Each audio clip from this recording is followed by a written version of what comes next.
Hello, Lena. Welcome to Mr. Quaker's Teaches. In this lesson, I'll be providing the character profile and traits for Adeoka.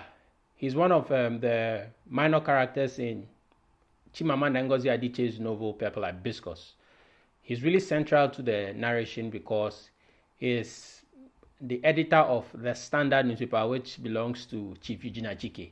So even though he's a minor character, he's the one with whom we see the interaction between a character directly with the Nigerian state, especially the violence that we see. So even though Chief Eugene loses advertising revenue, it is Adeoka that suffers both torture and then ultimately death. So I think he's a very key character in the novel. So I want to prepare you for him. So in case you're asked any question, either in the GCSE or any other exam about his character from Purple Hibiscus, you should be able to answer the question. Let's dive in.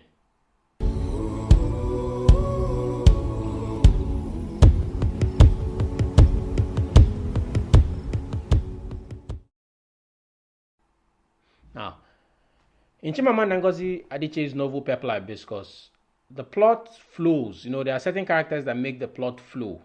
And then one of those characters is Adeoka. He's a minor character in the novel, as I've already mentioned.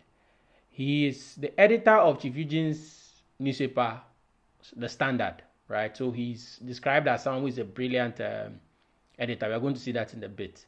And then we also see him multiple times in the novel playing like very small roles, but then together, without this character, we would not see how the brutality of the Nigerian state in close quarters. So even though Kambili and Jaja talk about it, the men that were shot on the television and whatnot, it is through Adeoka that we see someone who has like a frontal interaction with the state and ends up paying with his life.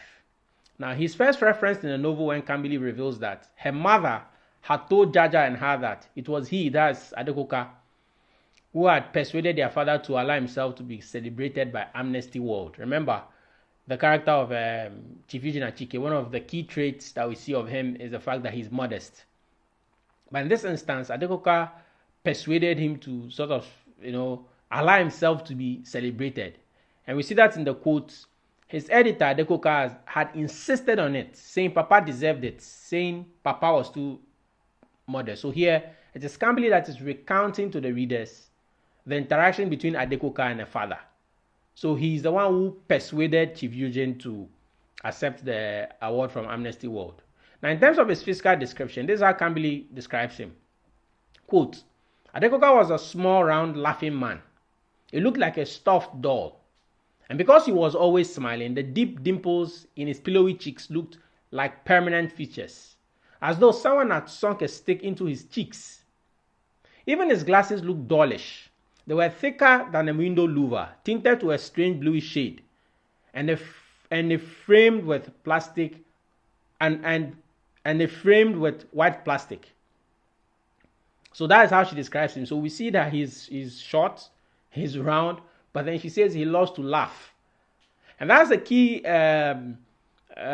information or detail, because you see, when you read the novel, there are actually three marriages that we see in close quarters. We see the marriage between Papa and Mama, that's Chief Eugene and Mrs. Beatrice Achike. We also see the marriage between Auntie Ifeoma and her husband, a deceased husband, a dead husband, Ifeodora. And then we also see the marriage between Adeoka and his wife, Yewande Coker. Now, the last two of the list, that is Auntie Ifeoma's marriage to Ifeodora and then Adeoka and his wives, we see that the couple are both jovial and tend to understand that each of the partners have a right to exist and have a right to be heard.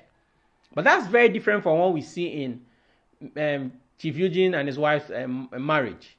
So Adeoka for me is very central because he's laughing. We're going to see the point where he goes to Aba to visit his boss, that's Chief Eugene, on his way to his village.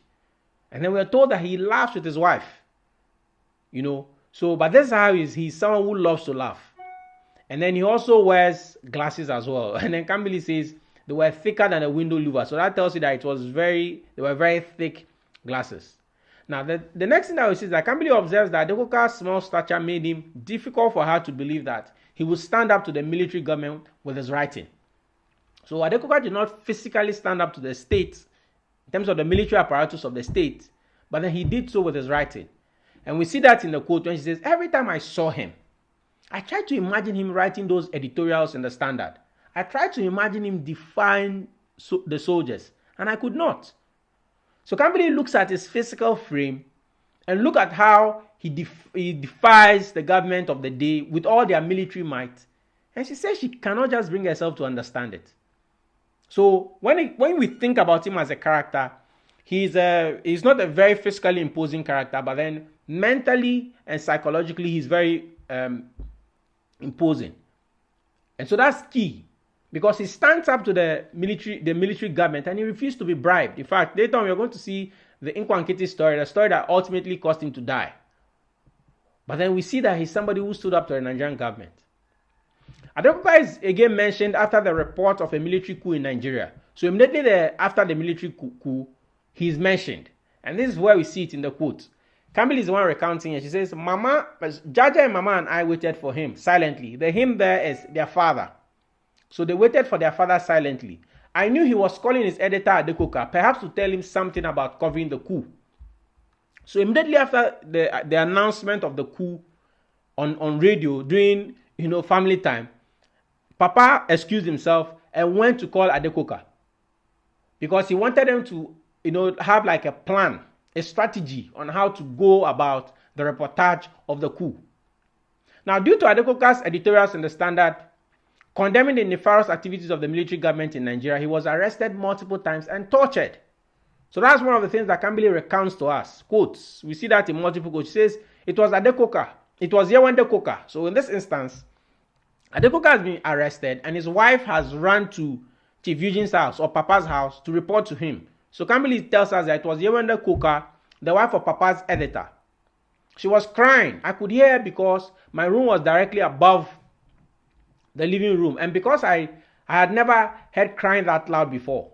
They have taken him. They have taken him, she said, between throaty sobs. He told me soldiers had arrested Adeoka as he drove out of the editorial offices of the Standard.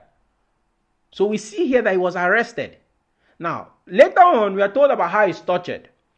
And here it is Chief Eugene or Papa that tells Kambili and the rest of the family what happened. He says, they put out cigarettes on his back. Papa said, shaking his head. They put out so many cigarettes on his back. So not only was he arrested, but then he was tortured. And usually that would make maybe a lesser man maybe withdraw. But we see that Adeoka continued. He continued to stand up against the activities, the fact that the government was not elected. Adeoka was at the front line of those advocating for a return to democratic rule in Nigeria. His editorials were very critical of the military rulers in Nigeria. This essentially made him an enemy of the state. And we see that in the quote when he says, I knew his arrest was because of the big cover story in the last Standard. A story about how the head of state and his wife had paid people to transport heroin abroad.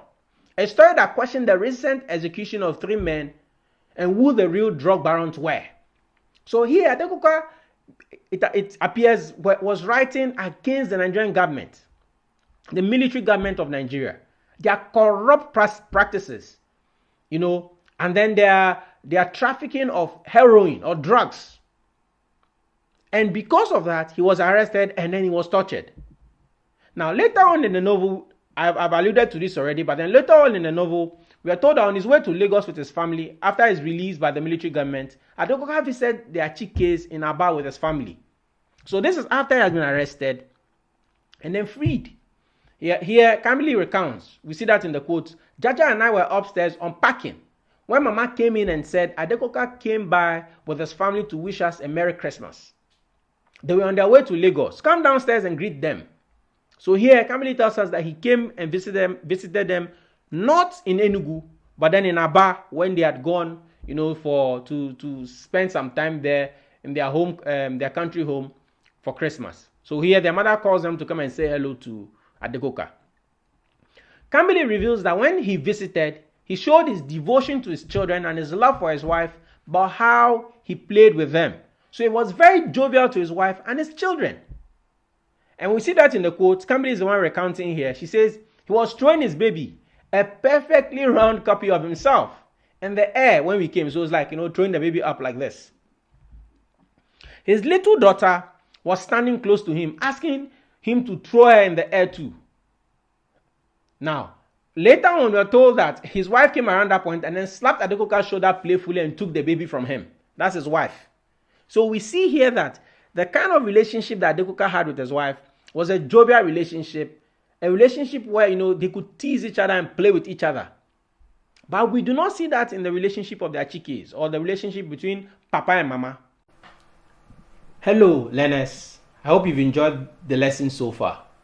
This is a sample analysis of the novel Purple Hibiscus by Chimamanda Ngozi Adichie. The complete course contains video analysis of the characters, settings, themes, conflicts, etc. To access the full analysis, purchase the entire course at mrquakersteaches.com. Find the purchase links in the description below. See you in class.